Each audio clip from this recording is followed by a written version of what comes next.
Hello, everybody. Kirk Spano, and I am here on Monday, December 9th, 2024. I have in the chat room, or in the chat for this webinar, the link to next Wednesday's 2025 Outlook. That'll be on Wednesday night, the 18th at 7 p.m. Central. So depending on where you are, 7 p.m. Central. Do the translation for you. And I thought we'd start today by taking a look at the 2024 fourth quarter outlook and game plan to really think about what has happened and what could be coming. And then I have a lot to cover today. It'll just be snippets. It'll be a lot more expanded in the next week as I write a few articles that highlight some things that I expect we will have to deal with in 2025. So in the fourth quarter, I discussed that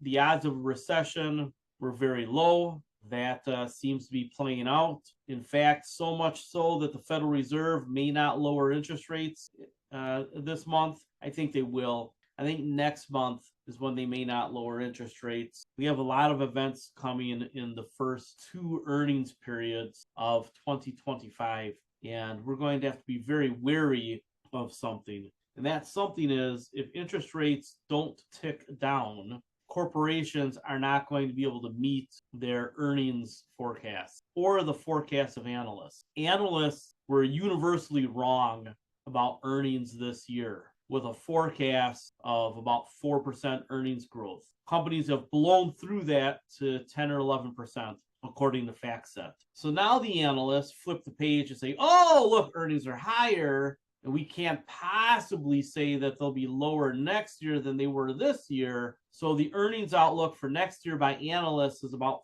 14% earnings growth. I'm going to make this very clear. There is no zucking way that we get 14% earnings growth next year. Can't happen. And unless interest rates plunge, they're going to miss by quite a bit, I think, maybe by half. My earnings outlook for this year was spot on. My outlook for the year, I said that we'd make a run at 6,000 by early in 2025, wasn't even aggressive enough. I said the market would get to 5,700 in the S&P, and here we are already sniffing 6,000. So what do the analysts do who missed the whole year this year? They try to adjust for next year by saying, oh, well, look at all the momentum. Look at all the upside. I was low last year. I'll be high next year. And that's the way it goes. So I don't think that we are likely to see a big up year next year. Historically, when you see a year with 50 new highs, which is what we've had this year,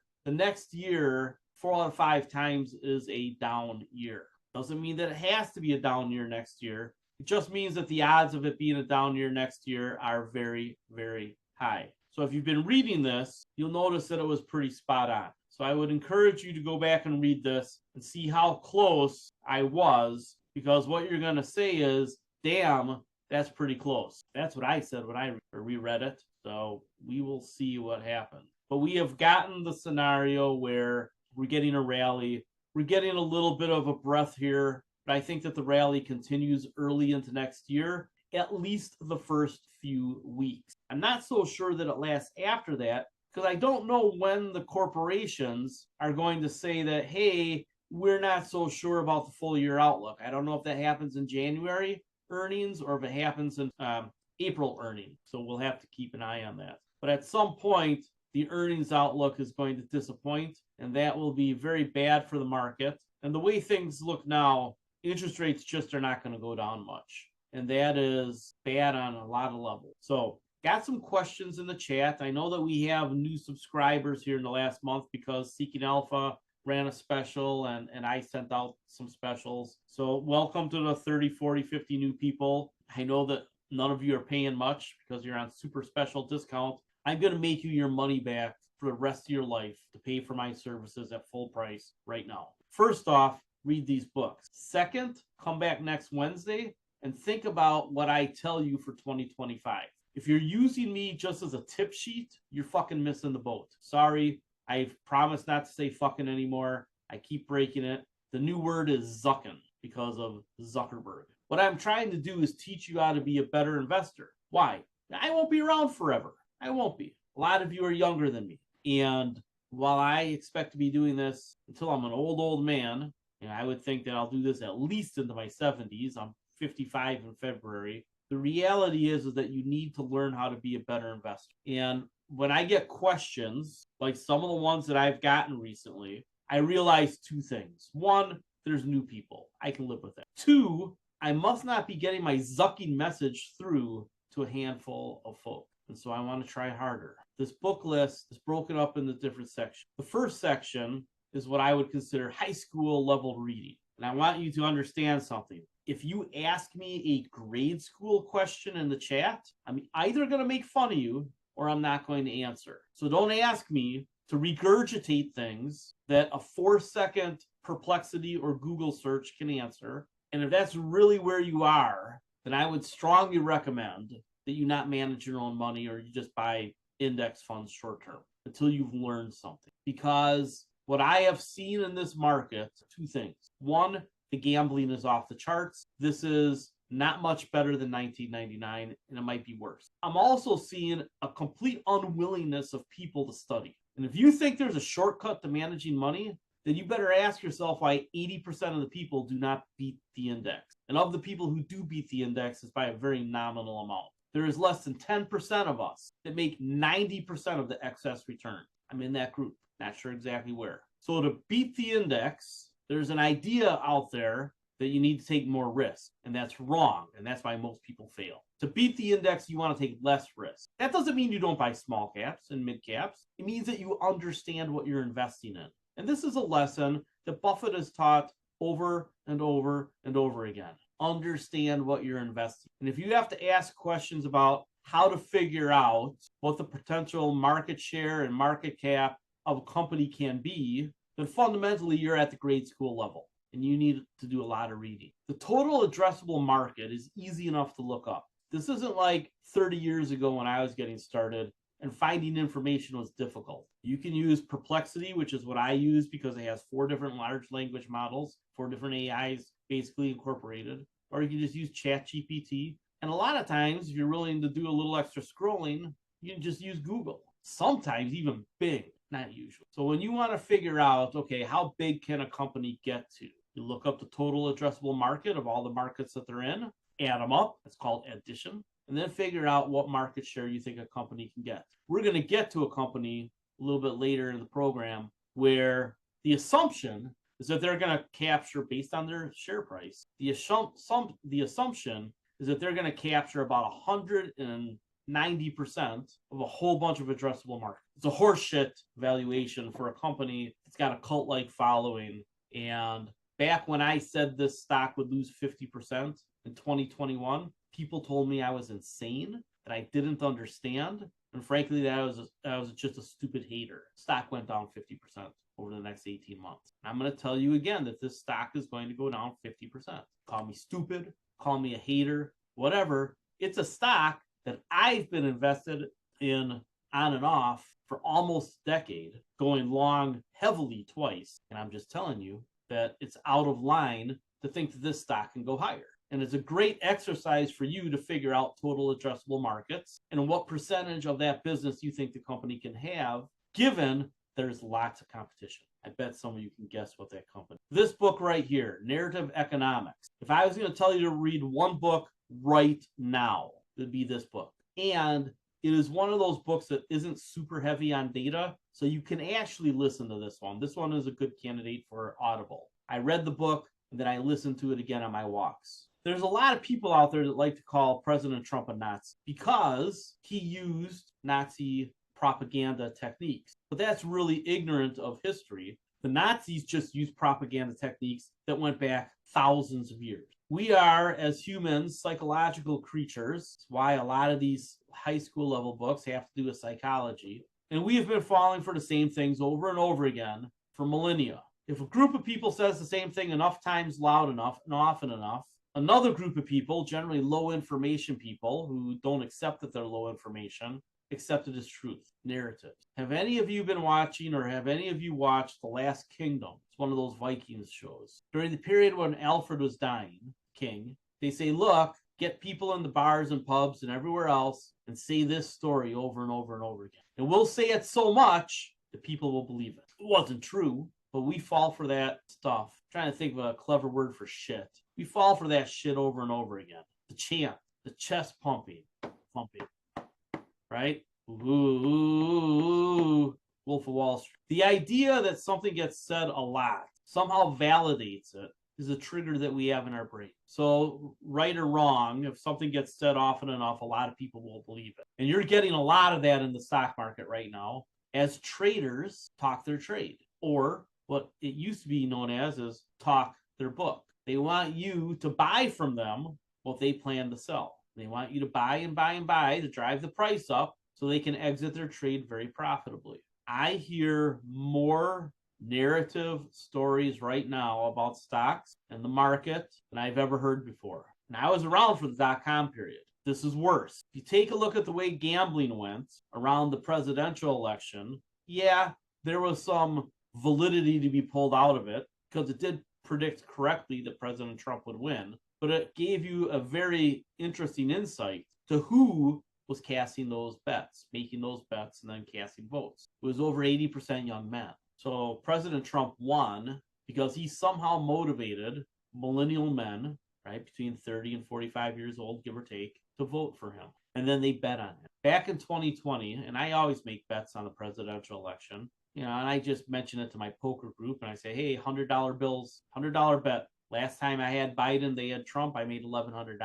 11 people took the bet. This time, only 2 people took the bet, and I lost because I picked Harris. Now, as you know, I had a falling out with the Harris campaign in August when they yelled at me on a call trying to get money out of me because they wouldn't acknowledge that she had to talk about immigration and inflation and the economy and changing things that Biden had done. And when she was on that show, The View, that said, I can't think of anything that I would have done different, that's when I knew she was in trouble. Because although I think Joe Biden has been a good president, he hasn't been great. Same thing I thought about President Obama. Good president, not great. And you can take a look at some of the things that have happened in the world and say, oh, a bunch of good things. There's some things that really should have been better. President Trump, I thought he was mediocre. People have a higher opinion, who voted for him anyway, than I do. I correctly said that 2020 would be a down year in the market. And it was happening, but then COVID hit, so everybody blames it on COVID. It was going to happen anyway. I'm going to show you some charts that should wake you up. So when people give you the narrative about this or that or the other thing, it behooves you to take a step back, understand a lot of people are flapping their gums and running their mouths. They haven't made themselves rich from the product of their work, and their track records aren't that good. I think the thing that I do best, and I learned this at a young age, is I have a pretty good bullshit detector. The level of bullshit that's out there right now about companies and about the economy and about politics and about everything else is off the chart. I mean, when you take a look at the evidence, if that matters to you, if empirical evidence matters to you, the fact that we were basing decisions on small inconsequential things that rarely happen just shows how the narrative can capture people's brains. So the narratives I have seen capture the brains of people I know. And if you get captured by the narratives, and honestly, if you've been around me long enough, you know I don't give a zuck how you vote. I really don't give 2 shit. At this stage of the game, I have become more predatory, and I'm just going to take people's money because that's what speaks. In our society, having more money makes you the boss. I've got pretty much money, and I'm just going to keep taking it from people. You know why? Because it's a sport now for me. And I've become so good at it that all I need to do is focus. And I will say, for a long time, I did not. I worked part-time for 5 years. But I'm irritated, if you haven't noticed. And I can see that we are setting up, I don't know if it happens right away or if it's kind of a 2-stage thing, but we are setting up for an epic financial collapse. I suspect it's towards the end of the decade, but I think we get a warm-up soon. So you better learn to understand the shit that's being shoveled your way, or you're going to lose a lot of goddamn money. You're going to feel bad about it. And I'm not going to say I told you so, not often anyway. I will from time to time. But you're going to wish that this admonition, and I'm going to renew it next Wednesday, a little bit more planned and focused. You're going to wish that you heeded my warning, that there are a lot of things lining up right now, look like a run-of-the-mill bear market short term, but then an epic collapse 4, 5, 6 years out. financial crisis type stuff by the end of the decade. I don't think it's going to happen sooner. It's not quite teed up yet. And that is the hard part of making short trade, is you do have to be precise in your timing. The nice thing about long trades, the calendar works in your favor. If your theory is right, eventually it plays out. It may take a few years. I'm going to give you some examples of that too. In any case, start going through this book list. Start with narrative economics. It'll help you fine-tune your bullshit detector. But all of these books are good books. Undergraduate level books, Intelligent Investor. This is the one that if you're managing your own money, you really ought to read this one too.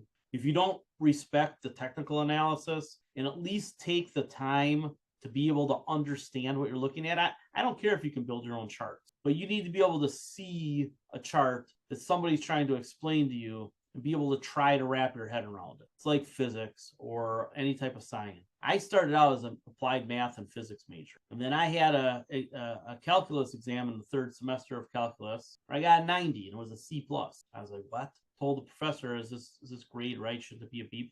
No, I put it on a curve. So you're telling me that 90 was just barely above average? He goes, yeah. Wow. How hard did you work on this curve? It's the hardest I ever worked in my life on a class. All right. What do you want to do with your life? I was like, well, I was thinking about trying to work for NASA. He goes, oh, you might be able to teach at a junior college, right? So I switched to economics and finance because now I'm overqualified on the math side. But I can read what these math brains are doing. When The Matrix came out about a decade later, there's a scene where Neo picks the bullets out of the air. You can see the code. He picks a bullet out of the air, and he drops it on the ground. There are people out there to see math that way. I'm not one of them. I have to work real hard at it. AI has been a blessing for me because I know what question they ask and the AI does the work. So do the reading, respect the technicals in a way that allows you to appreciate the work. So get through all of this. This one's a good one. Contending economic theories. You hear me rip on Austrian economists all the time. This will kind of help you understand why I do. In any case, get through all these graduate level reading. The most important economic book ever written is The General Theory of Employment, Interest, and Money by Keynes. Security Analysis, if you really want to learn how to tear stuff apart. This is a foundational book at this point. Then there's a new academic text that you would go to. Intermarket Analysis, the relationship of one market onto another market. And this is the second and third level thinking that I try to give you. And it's very important. So if you get to this, you'll be getting inside of my brain. Options, futures, and other derivatives. This is high level stuff. Machine learning and algorithmic trading. Anyway, some of the secular trend reading. The Fourth Turning, there's a new edition. I'm going to listen to this. End of the world is just beginning. I think this guy's wrong about most stuff as far as what the outcomes will be, but it's a warning. And the problems that he identifies are right. What he underestimates are the solutions are very doable. It's just a matter of, are we idiots and wait for crisis, or do we have a little bit of foresight and a little bit at least of smart doing when the crisis comes? We should be able to achieve anything. I'm super optimistic about the future. It's just that I don't always know the wave or the way the curve works. I will say this about America, and it's different than other countries. We have a two-party system, and you should want that. The idea that we should have all sorts of factional parties is wrong. It's why other countries haven't achieved like we have. A two-party system may go too far to the right sometimes, may go too far to the left sometimes. But there is a reflexive nature of the population that when we overstep in one direction, we pull it back to the other. And at least we're passing through equilibrium from time to time. Very rarely stay there long because the pendulum, even if it stops, somebody pushes it again because, hey, there's votes and money over there. And don't forget that. It's not about votes usually. It's about votes to get money and power. Understand the relationships between money and power. Lots of reading on there. I didn't even put The Art of War in. So go through a lot of good books. A lot of good stuff over here. Margin of safety investing. Same thing as that. Fundamental trends. Apollo Global Management. I just want to focus on this for a second. Investor presentation from 2024. So Apollo just got added to the S&P 500 today, correct? They are the merger of Apollo Asset Management and Athene, which is an insurance organization. Big company now, right? A lot of good stuff there. It's not really what I care. Here we go. If you don't subscribe to the Daily Spark, which is free over at Apollo with Torsten Slok, even though I don't always agree with him, great information. So the Daily Spark at Apollo, write it down, click over to it in another window. They talk about the relationships at the macro level to the market. And what we know from all the work they've done and others and academics have done is that there is a direct relationship between liquidity and asset prices. And when you think about it at an Econ 101 level, it just has to do with more money chasing a relatively stable number of assets pushes price up. But if there's less money chasing those same assets, price will tend to go down. At the end of 2021, we had a very overvalued market, and we knew that the Federal Reserve was going to tighten up money supply and do quantitative tightening. I had somebody on Saturday night at my poker game tell me that the government just kept printing money, Federal Reserve kept printing money. I said, actually, for the last 2.5, they've done the opposite. What? No, they just keep printing money. No. For the last 2.5 years, the Federal Reserve has been unprinting money, and stocks are still going up. Why? Why? Anybody know? 2 reasons. A lot more retail traders and a record level of foreign direct investment. That foreign direct investment is rather sophisticated, so they're not going to stick around. They do the position trading. They always have. So foreign direct investment is probably going to slow down and maybe even reverse. We know that there's a lot of pensions that are underfunded, and we also know, which means there's going to be net selling, right? As the boomers retire, pensions start going down. Fewer people putting in, right? Because the millennials and younger don't have pension. Some Xers do, some Xers don't. But if you're a millennial or younger, you don't really have a pension. A couple of you do. So pensions are going to be net sellers. What are they mainly in? Large cap. So large caps are probably not where you're going to make the most money, and in fact, never has. So they asked, are we living in the absence of tailwinds? I would say no. I think that AI and fourth industrial revolution technology is a tailwind. But what are the new realities? Indexing has become a big thing. That's made it hard to beat the large cap index. Why? Because it's an index, and if the money goes into it in a uniform way, it's really hard to pick out the winners and losers. And that's why large cap investors, in fact, have a hard time beating the index. And most people who want to chant REIT or they want to chant dividend stock or whatever, they're not understanding what they're doing. They're not understanding what they're up against. They talk about liquidity. They talk about how the banking system works. They talk about demographics. These are all topics you've heard me talk about a lot of times. So it's important to pay attention to these big secular trends because they matter. They don't always matter today,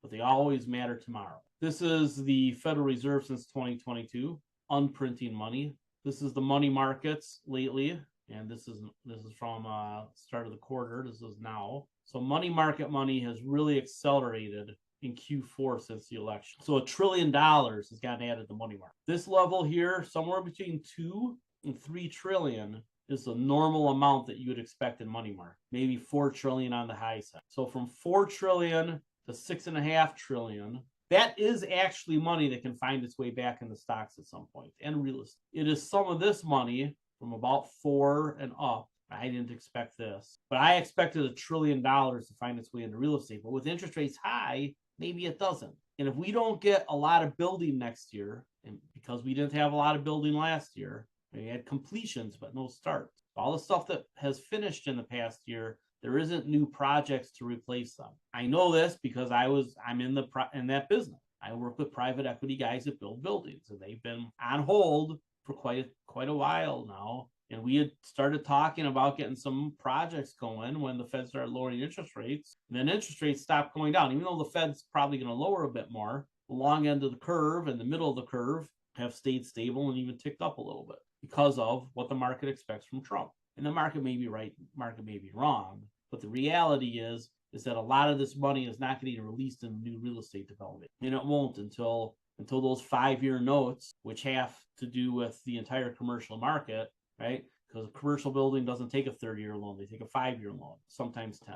Until rates are low enough so that the internal rate of return on the project is over 15%, the projects just don't get done. Unless it's a cash project, right, where it's self-financed. There's not many of those out there. Take a look at the Fear and Greed Index over at CNN. We were at the greed levels recently, and it just ticked down to neutral. If you go through all the different factors, you start to see, okay, momentum traders are greedy, but the highs and lows and the market breadth are kind of not so good. Data extreme. These indicate that market breadth can go up. That theoretically, and in the past this has happened, it's not happening right now quite as much as you'd think, more and more stocks would do well. And I think this is going to happen. Typically, the last phase of an overvalued, overbought market is market breadth expands. That's what it did at the end of 2021. Basically, everything went up for a couple of quarters. It hasn't quite happened yet. When everything goes up, that's when you know that you're near the end. So we want to see these get to greed level. Market volatility is plunging right now, ticked up a little bit in the last couple of days, but if volatility drops more and market breadth expands, again, that's your signal that bull market is just about over. Safe havens, that is indicated by that money market chart that I showed you, all that money going in the money market.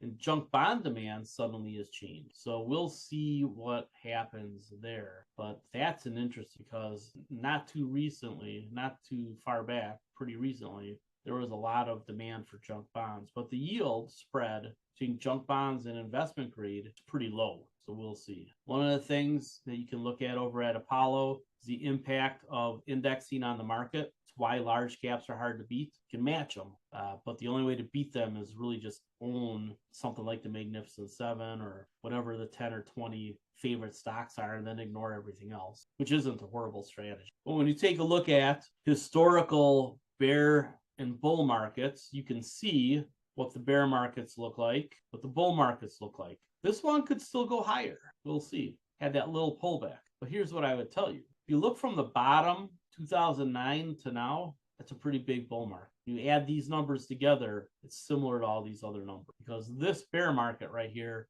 was just a breath. It wasn't really the bear market that you see before. Not 59%, not 63%, not 68%, right? It was not a gigantic bear market. Corresponds more a long time ago. And then we had this choppy period for 40 years almost. I don't know if these correlations make much difference. I don't. What I know is that this bear market was small. So the following bull market might also be small. There you go. This analyst works for Rockefeller International, points out that U.S. companies now account for 70% of the global stock market index, despite our economy only being 27% of the world economy. In what rational world does that make sense? Maybe we should be 1.5 to 2 times this number. So 40 to 50% should be our share of the global market. And historically, that would even be a little bit high compared to the 1980s when it was 30%.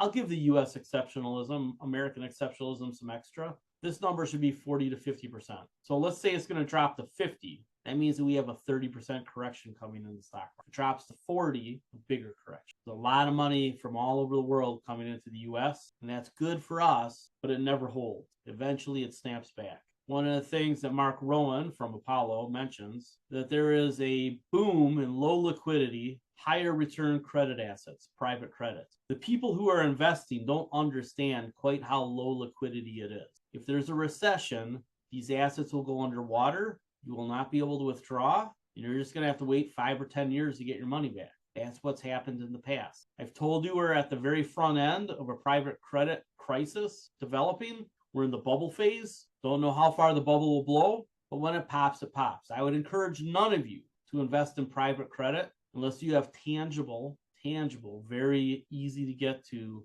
collateral. For example, you own the underlying real estate. Investing in private credit products for most people is a very bad idea. We get a recession, we get a financial crisis, they turn off the income feature, and then you just wait for the assets to get back to par, and you pray that there's a bailout. If the public gets invested in these, let me ask you a question. Do you think they bail out the investing public? If the non-1 percenters start investing in this, there's normally been a 1 percenter investment. If the non-1 percenters invest in this, what's going to happen when there's a crisis? Who gets bailed out? The 1 percenters or everybody else? History's pretty clear on that. It ain't everybody else. This is should have been somewhere else, but the correlation of Fed liquidity in the market is pretty tight, right? There's long and variable lags, but ultimately these numbers are pretty correlated. That's pretty good correlation, right? It's not going to change. And right now it's skewed by the foreign direct foreign investment, and the fact that there's a lot of people using options and leverage to gamble in the market. What do you know about gamblers? How many of them get rich gambling? How many of them go bust? Back in 2021,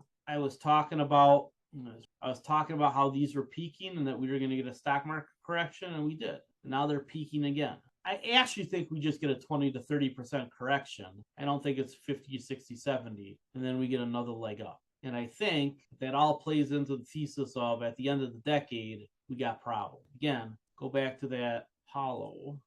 Go back to that Apollo slide. U.S. retirement age population, 55 million in 2020, 80 million by 2040. It'll be in the well into the 60s in a few years. It's a lot of money, right? All that Social Security that we haven't fully funded. Social Security is basically a 70% funded pension plan. Where do we get the other 30% of the money over the next 60, 70 years? Got to come from somewhere. Or you tell all the old people, we're just not going to pay you. There's a sale on cat food. So market valuations by any measure are high. Buffett indicator, which is the one that Buffett actually uses, probably explains why he's been selling Apple and Bank of America and other stocks. It looked like somebody bought Occidental today, actually. So maybe he got back into Occidental buying. Let's get into some individual companies. When people talk about stocks going up, one of the arguments the shorts make is, oh, look at that company. They've been around 10 years and they haven't made money yet. Blah, blah, blah, blah, blah, blah. I'm a short. You should be a short. Sell your stock. Narrative. Ooh. And yet, when was Apple founded? Anybody know? The answer is a long goddamn time ago, in the 80s. And their stock didn't go up until the 2000s, really. So you can look at some other stock. When was Palantir founded? Anybody know? 2003. Apple was 79. Yeah, I knew it was a long time ago. So it took way over 20 years for Apple to make a bunch of money. Palantir been around since 2003. Finally went public in 2021, and then lately has been rallying. So this line was basically way down here, zero, for years and years and years. I told you to buy it in here. I was stupid for telling you that because it's not going anywhere. It's wasted money. It's you're wasting your time. Oh, so when you take a look at the different things, you say, okay, let's take a look at volume. A lot of buyers in this area. So it acts like a magnet. So when you got those prices, when we were buying it, pretty good deal. But it's dead money, right? I hear that shit all the time. It's dead money. No, it's cheap. Take a look at the institutional fair value gaps. This is where it was aimed when it was down here, that little green box, telling you it was going to go up here. And it did. It's overvalued now. Wyckoff Springs. Had a Wyckoff Spring. This one was a little bit early. Wasn't horrible. A little bit early. Supply and demand. Wyckoff is measuring supply and demand, distribution and accumulation. Gave you a signal. Now you can start watching the exponential moving averages. The pitch fan pivoted here. The high end of where Palantir should be is this top line, and it's above it right now. Fair value gap is still down here. So Palantir should come down under 60. Should. Markets can remain irrational a long time. Doesn't mean it'll happen. Super Trend by Lux Algo, one of my favorites. Showed the down moves, told you where to buy it. What I mean. In any case, it gives you the buy signal. Linear regression channel. This will show you the range. It's above its range. See how the lines have some confluence? What's confluent? Confluence is when multiple indicators say similar things. So you have the fair value gap in here. You have the middle of the trend range. You have the pitch fan, different levels. Palantir should come down around here somewhere. If you're a trader, that's important. If you're a long-term investor, you just know I should probably write some covered calls here. And this bent up. I mean, I really didn't think it would get above this level, but it did, and I missed the overshoot. So you take a look at all this stuff,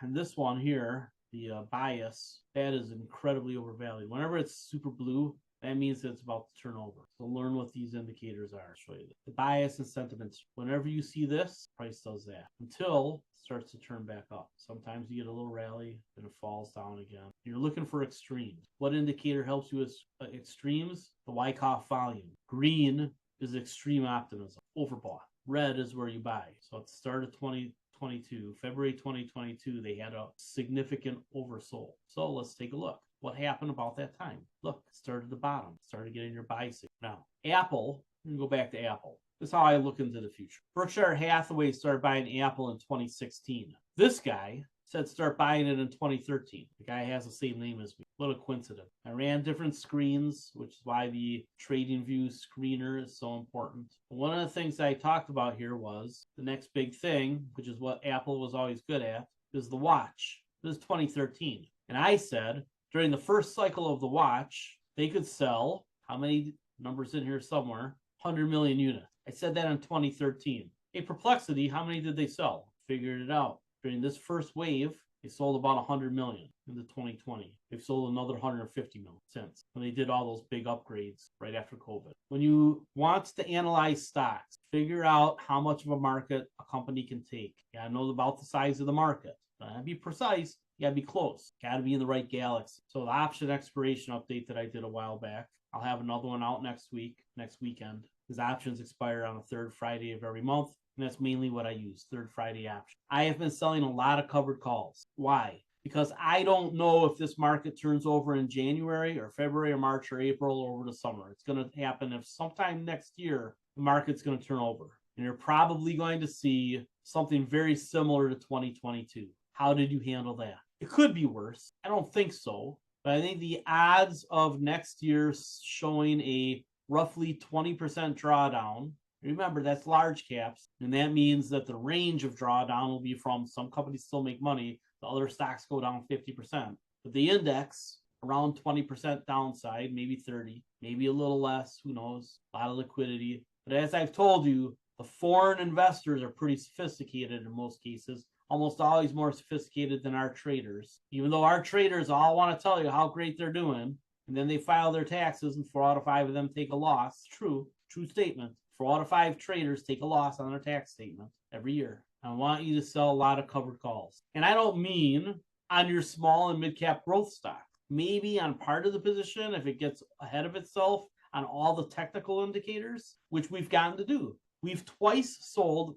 $50 covered calls on AST Space Mobile. Since then, we've seen the CEO of that company do a collar, which kind of limits his gains above $42 a share. So maybe $45 covered calls are a way to go. If you can get over $2, maybe $3 for them, 2 or 3 months out. Stock is up today because Vodafone just cut a deal with them through 2034. Maybe the stock runs into the 30s again. That gives you your chance to sell a $45 or $50 covered call. Rocket Lab just got a couple of big contracts. Just saw what the valuation was going to be for SpaceX, $350 billion or something. I don't know that Rocket Lab gets that big, but I don't think SpaceX is worth $350 billion either. I think SpaceX is worth $200 or $300 billion based on all the comps, based on the total addressable market. You can't value a stock based on colonizing space. You can, you're dumb if you do. So what is really space business going to be? You say, okay, maybe SpaceX will always be the big one now, even after Musk, because that's going to happen someday. But Rocket Lab and Blue Origin, which is very well financed, are companies that are going to exist and have a role. Should they be worth 10 or 20% of SpaceX or 30 or 40%? Probably 10 to 30%, somewhere in there. So it means Rocket Lab is probably worth 50 billion, maybe 100 billion, and it's trading for way below that. As you get into the last double, based on your estimation, that's when you should maybe start taking some profit. Why the last double? Because you're already up 5, 6, 7, 800, 900%. If you're trying to get that last puff of the cigar, what do you run the risk of doing if you suck a cigar too far down? What's your risk? What can happen? You burn yourself. Ash that mother zucker. All right. So in the context of stocks that are around and don't make money, shouldn't we have all sold Tesla? Look, it is dead money, dead money, dead money. You shouldn't own Tesla. Whoa! You're looking for inflection points. S-curve, right? Learn about the S-curve. That tail on the bottom can be really long. But when you get to the inflection, when the company has succeeded at staying in business, they haven't gotten out-competed, they haven't screwed up, they haven't had a financial problem, management didn't do something stupid, bad luck, whatever, alien. That S-curve is powerful. And then you go through the hype cycle. And Tesla seems to be getting 2 hype cycles. Because the narratives, to bring this full circle on Tesla, are that they're going to dominate robotaxi and robotics and EVs and AI. Because there's no competition in those fields, and the total addressable markets are huge. Ford, GM, Volkswagen, all the Chinese companies, Siemens, all the hyperscalers, they're not gonna get any of that business. Tesla's gonna get it all. Tesla will be down here again. I can't guarantee anything, but I'm pretty sure. So when you put in all these signals, you start to see it's getting to the top of its channel. This uptrend that started a long time ago, it's getting exhausted. Here's your green boxes for the fair value gaps, which hasn't quite played out yet. Let's do a 5 chart. It gives us one of those. There you go. Since the more recent movement from this bottom, right? I told you it dropped 50%. It dropped 50%. Now it's back up to where it was. It's probably going to set a new all-time high. Shooter and I talked about this last night, actually, or 2 nights ago, last night. And we do think it sets a new all-time high. Back in July on Stocks on Spaces, when the stock was in here after this drawdown, I said it's going to go back up to 350 by fall. It did. It went through that. It went through this level. It looks like it can make a run at 500 even. We'll see. Look how it hit that trend channel right there, but it broke out up here, right? this is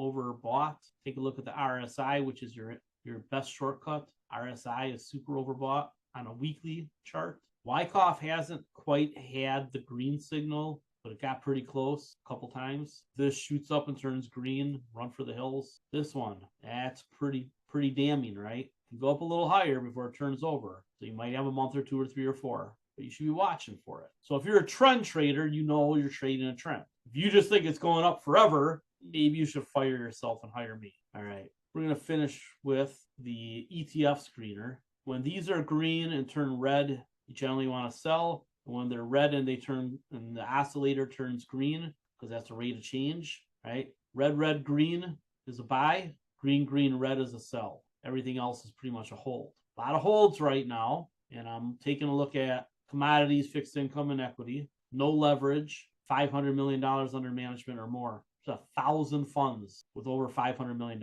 You scroll down, you finally see one, weed in Latin America. Latin America, let's take a look at Latin America, has come down a lot from its peak almost 20 years ago. This, my friends, is an interesting pattern. Take a look at the volume. A lot of buying pressure in here. So we're at the spot where institutions and smart money will start to buy. Fair value gap, we're below it. So the magnet is above us. Wyckoff Springs just looks like it's hitting one. Pitch fan, almost to the bottom of the range. Super trend, giving us a buy signal. And linear regression channel to the bottom of the channel. You can see the green lines. Let me make some stuff go away. So Latin America fund, it's got some more downside. I mean, it get down to this orange line, and in Armageddon to get down to here. But I think we're really close, like within $1, within 5 or 10% of wanting to buy back into Latin America. I think all the bad news, especially since the election, is priced in, or at least most of it. So when you get that pattern, sell, sell, buy, take a look. Our cannabis investment is a particular stock.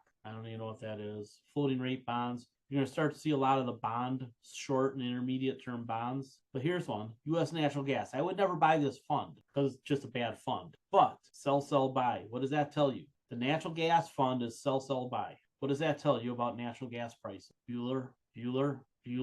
What does that tell you about natural gas prices coming? That's right. They're very low and they're going up. So you keep scrolling through and you just don't see a lot. Short-term bonds, short-term bonds, short-term bonds, investment grade bonds, short-term bonds. What investment did I tell you folks? And Brazil and Latin America funds are pretty correlated. So I do the Latin America fund instead of Brazil because I want a little bit more diversification and the outcomes are basically the same. What fund have I told you that I've been buying into a little bit? IEI, Intermediate Term Bond Fund. Some guy in Omaha has been selling Apple and Bank of America stock and buying intermediate term bonds. Why? Because you're getting over 4%. And if those rates come down, you make a capital gain. Those rates may not go down in the next year, but they have to come down. Otherwise, all the building just grinds to a halt. Trump doesn't want that. All right, one last thing. Super product for everybody, the Dude Wipe. Mark Cuban is high on Dude Wipes, so go stock up just in case there's a supply short. All right, sometimes it's just about me amusing myself. All right, sell a lot of covered calls. I'll have a article out here today, and large caps are overvalued. That is where you should be trimming. If you own S&P 500 funds, start scaling out. Sell a little today, sell a little maybe at the end of the year, start of next year. Maybe you don't scale all the way out, but you should be reducing your asset allocation and S&P 500 correlated investment. That is the answer to the silly question from the chat. Scale out of S&P 500 correlated investments over the next 1 to 4 months, depending on how conservative you really are, how real time you can be, understand yourself, know thyself. I think scaling out by selling a little today of your S&P 500 correlated investments, a little in January, a little in February, and maybe a whole bunch at some point after that is the way to go. You scale in to investments to make scaling out easier. You have pieces, slice of a slice, fractal. All right, have a good day. I'll see you next Monday and Wednesday, and then the following Monday. And I think there's one meeting that we end up not having because of holidays. Yeah, I don't think we're going to miss any meetings. So Mondays throughout the month, and then the 18th for our 2025 outlook. All right, everybody, have a fantastic day.